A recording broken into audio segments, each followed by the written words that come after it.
Hello everybody, welcome back to the Grove. My name is Thaumcraft and today we are going to be doing some Thaumcraft.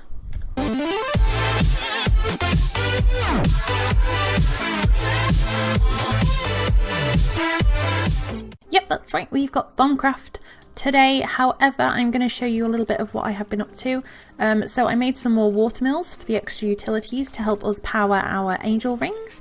I saw Zuma's video. He's playing Hermit Pack at the moment. He's one of the hermits, and in that version, I think it's 1.10, the watermills actually generate 16 power. They generate 4 on each side, and I kind of set it up the same way as him, or at least tried to, and I'm still only getting 4 per thing, like 1 per side. So I'm not too sure how, like whether it's just because it's a different version, I don't know, but it's a bit of a shame because we could have just had watermills and hidden them underground somewhere, and we wouldn't have needed this and the solar panels, but it's okay. What are you going to do? I made a couple more of the Neotech solar panels, and I also made another capacitor so we can hold 10 million RF, and it's full at the moment, which is crazy. And then I've been doing a lot of Botania. So if you look at my baubles, I have a blue butterfly. That's just cosmetic because I liked it. I went ahead and made a magnet, and I went ahead and made a Sojourner's sash and a mana tablet that I can fill with mana to power the Sojourner's sash. I also made a Horn of the Wild and a seed pouch, and I'll show you why in a second. Because, as you know, Plant Mega Pack in this server has basically meant that Botania flower spawning rates are really low. Like, we can hardly find them anywhere, and they're usually absolutely everywhere. So one of the things that I wanted to make straight away from Botania was the Jaded Amaranthus, which I've gone ahead and done. However, it does take quite a bit to make it. So if we just have a quick look, if you've seen Mage Quest, that will go more into detail on how to make the Jaded Amaranthus. But basically you need a Rune of Spring, Redstone Root, which is just grass and redstone, and then some petals. And then you need a Rune of Spring, which is a Rune of Water and a Rune of Fire. And then you need to make the runes and blah blah blah. It took a very long time, and I had to go a very long way to find all the petals that we needed, but I did, and oh my goodness, look how many petals we've got. It's absolutely amazing. And basically, if you haven't seen Mage Quest or any other Botania before, what the Jaded Amaranthus does is it uses mana from the mana pool to, there we go, it's doing it, basically generate Botania flowers, the mystical flowers, any kind that you can think of. It will generate them, all of them. So I don't keep it on because we don't need to. And then what I have been doing is using the Horn of the Wild to pick them up. And then what happens, it does pick up flowers over there too, but shh, don't tell anybody. As long as you're not holding the flower pouch, when you break them, whether using your hand or the Horn of the Wild, it'll automatically put them in there. So that makes it really easy because they're not clogging up your inventory. You don't need to make sure you've got all the spaces done, because if you follow me on Twitter or the Grove on Twitter, all the links will be down in the description below. I put a picture up with the Jaded Amaranthus showing just how many flowers it was generating, and it was insane. But, you know, it definitely was a flower that I wanted to make early on because of the lack of Botania flowers, and it makes such a big difference. It really does. So I think that's everything there. So as I said, we're going to be doing some Thaumcraft today, but there is one thing that I just want to quickly show you down in the mine. So as you know, we have been making the plantable and reusable shards from Thaumcraft, and it's been going really well, apart from for entropy and water. They don't seem to want to grow in our house. And I was mining over here, and I saw kind of like a large area on the map with loads and loads of mobs in it, so I thought it must have been a cave. So I broke into it. Thankfully I can fly because it was awful. And look, there are just shards everywhere. There were more than this, but I've picked a lot of them up. But we've got entropy shards, order shards, earth shards, and we've got water shards. Now, what I didn't know at the time of coming down here is that because we've done the research, we can actually like click them even when they're in the cave and still get them and leave them, and then they can continue to grow. It is so cool, because I didn't know we could do that with ones in the cave. That's why there's only one water one left, because I didn't know at the time and I broke all of them, which is very silly because water's definitely one of the ones we need. And so is entropy. and it's so cool that there's so many. So that's really helped us with kind of getting shards for Thaumcraft. And if I bring you in here, you can see, look at all these shards. We actually need another chest, really. But we've got so many shards in here, and it is so cool. So they're doing really well. And as you can see, this is what we were going to be doing today.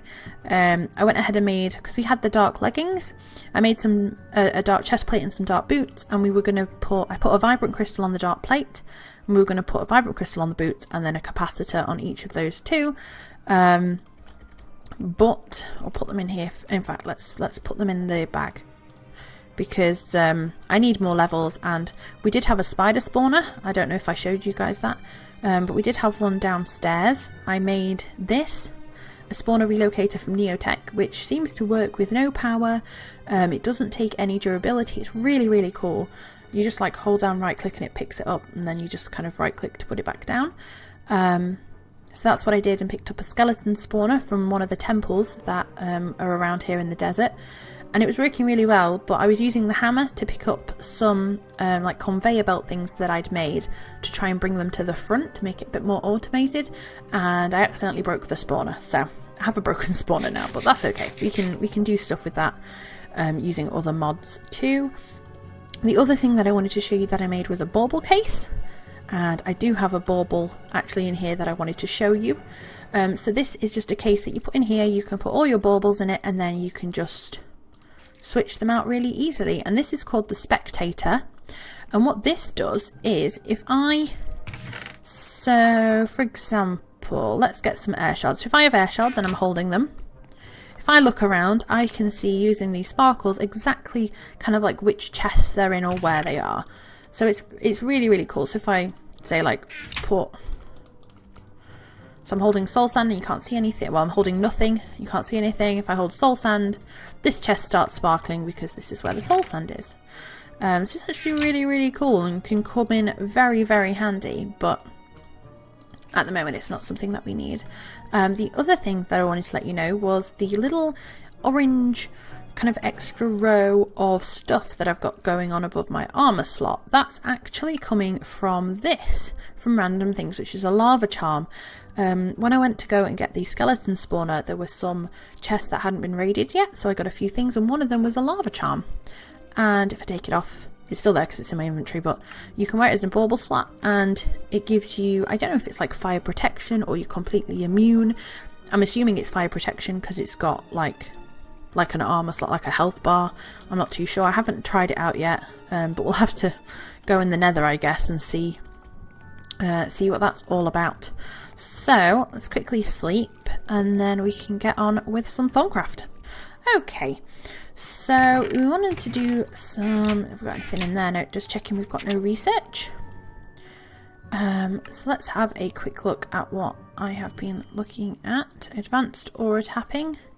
We could do with getting a better wand, so I might do that next. We've been opening up all sorts of stuff. Bottle taint, oh goodness. Everfull urn. That would actually be quite useful, I think. What did we open up in Artifice? Oh, I did open up some stuff over here. So we opened up... Boots of the Traveller opened up, which I think we already had. I think I showed you this last time when we were looking at the barrier blocks at the front of the house, that I opened up runic shielding. Oh, we can open this. Specialised runic baubles. Let's have a look at this. Charged ring of shielding. This is a specialised version of the ring of shielding. Has slightly less charge on the ring than the ring it's based on, but increases the recharge time of the runic shielding by 25%. We haven't made a ring of runic shielding, so... Mundane ring. Primal charm. How do we make that? Oh wow, look at that. That looks really cool. It's an important basis for many thaumaturgical constructs. Very exciting. But we have opened up this, which means we can get the elemental tools. What used to happen was you used to have to research them all separately, and it looks like we can just research the one and we open them all up. So that could be what we do. That was the redstone that we did. Infusion focus. This is something that I think we might look at. So let's grab our scribing tools and some paper. And we want to make an everfull urn, and we'll have a look at that too, because I'm really excited to see what that is. That's something that we've not done before. We don't seem to have any ink sacks. Okay, right, let's go get some. Okay, so let's just pop one of these in there. Awesome, and we can pop it on there, and let's do the everfull urn first. Water, Terra, and Fabrico. Okay, so I was just opening the little JPEG that I've got of all the elements all kind of set out, because my goodness, this thing crashes like, well, it lags, makes you wait like crazy. So we've got Instrumentum and Permutatio, like the recycling one. And an Instrumentum, it's got Terra. So we could make Terra and Ordo, which makes Metallum. And then if we make another one and do Fire and Ordo, and then mix those two together, we can get that one. And then we'll need to make another one to join them, but we'll just go for the water now. So if we join those with those, another Metallum, and then joined them with an Ordo, does water and Ordo make anything? No. Okay, that was silly. What about water and Terra does? Water and Terra.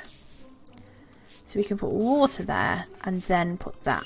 Yes, that was a bit of a waste of stuff, but that's okay. So let's have a look at this one first. So the everfull urn, a source of infinite water. Okay, so it's an infusion. So we can't quite do that right now.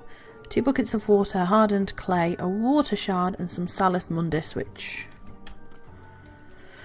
I don't think we have any left. And we've only got 2 fire shards, so might have to wait for that until we get some more. But let's look at this infusion focus. Okay, so we've got Terra, Ordo, and Cognitio, which is the Spiritus and Fire. So let's see, is there Fire and... Nope, no Fire and Terra, but there is Fire and Ordo. So we put that there, and then we do Fire and Ordo. And then Fire. And then Fire and Ordo. And then... that one's going to connect, yep. And then we could use another Fire, because we don't need any more Fire. Okay, and then we've got Earth and Ordo, which makes Metallum. And then we can use the Terra, because it doesn't really matter. Then we can use that, and then we can use that. Yay! So there we go. We have opened up the infusion focus. After researching for countless hours, you finally unlocked the knowledge of the most powerful infusion known to thaumaturgy. This focus gives you the power to take individual aspects and infuse them into any block within the world. When infused with an aspect, a block will then have a very unique effect depending on which aspect it's been infused with. To wield this focus correctly, one must first equip the focus onto their wand after carefully constructing it from arcane infusion. Oh goodness. Crystallized essence. Oh my goodness. Wand focus primal. What on earth? Once equipped, right click with your wand and then a menu should pop up showing what aspects you'll be able to infuse. However, before you can begin waving your wand around Harry Potter style, shouting Wingardium Leviosa Attempting to infuse all blocks within sight, you'll also require a jar full of essentia of the aspect that you wish to infuse sat conveniently next to you. Only once you've done this you'll be able to choose your desired aspect through the menu and right click on a block to infuse it. When infusing, each aspect requires a small amount of it for the infusion process to actually function, and this is directly taken from the jar of essentia that you should have placed in your vicinity. Why would you want to infuse a block with essentia? I don't know, but we need that runic thing. I've seen it before, but I'm not too sure where. What's this? Portable V recharge. Wait, not one. Arcane workbench charger. Automatic wand recharger. That's what we want. That would be cool. Okay, right, let's see if we can do some things. I know we're kind of doing a lot of research, but it's very exciting. Okay, so advanced aura tapping. Oh goodness, so those two can join with a fish, and a fish or potentia is Ordo and Ignis. Ordo and Ignis. Let's join them with fire. There we go, they're joined. This one is Order. And the Motus is air and Order. Okay, so air. Motus.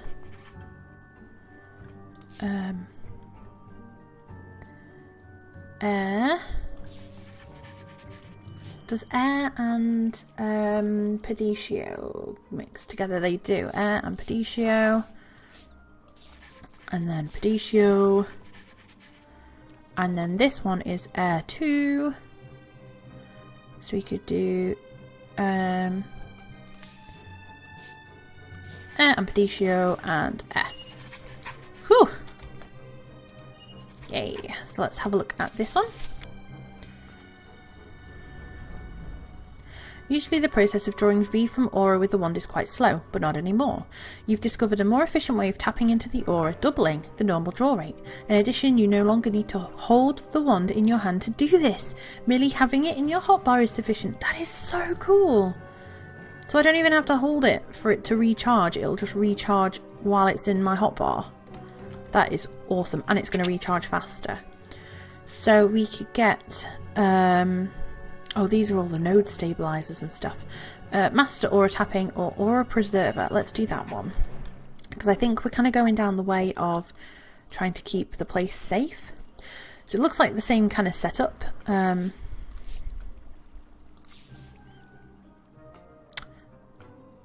That was actually the wrong one, but that's okay. We can use it. Order.